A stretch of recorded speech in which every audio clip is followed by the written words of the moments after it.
স্বাধীনতার দিক নির্দেশনা দেন।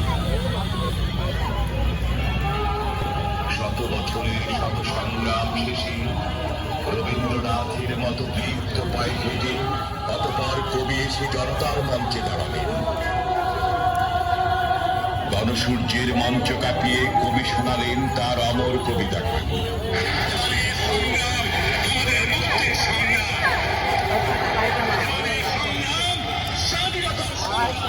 বঙ্গবন্ধু ডাকে ৭১-এর ৮ই মার্চ থেকে শুরু হয় অসহযোগ আন্দোলন।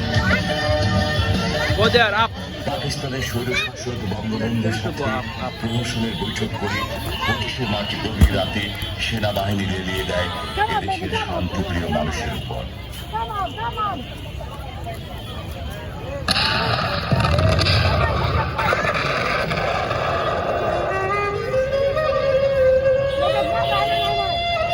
সে রাতে গ্রেপ্তার হওয়ার পূর্ব মুহূর্তে বঙ্গবন্ধু স্বাধীনতার আনুষ্ঠানিক ঘোষণা দেন। পাকিস্তানি সেনাবাহিনী অতর্কিতে পিলখানার ইপিআর ঘাটে রাজারবাগ পুলিশ লাইন আক্রমণ করেছে এবং শহরের লোকদের হত্যা করছে। ঢাকা চট্টগ্রামের রাস্তায় রাস্তায় যুদ্ধ চলছে। আমি বিশ্বের জাতিসমূহের কাছে সাহায্যের আবেদন করছি।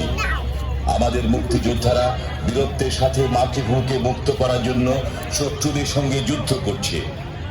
সর্বশক্তিমান আল্লাহর নামে আপনাদের কাছে আমার আবেদন ও আদেশ, দেশকে স্বাধীন করার জন্য শেষ রক্তবিন্দু থাকা পর্যন্ত যুদ্ধ করে যান। আপনাদের পাশে এসে যুদ্ধ করার জন্য পুলিশ, ইপিআর, বেঙ্গল রেজিমেন্ট ও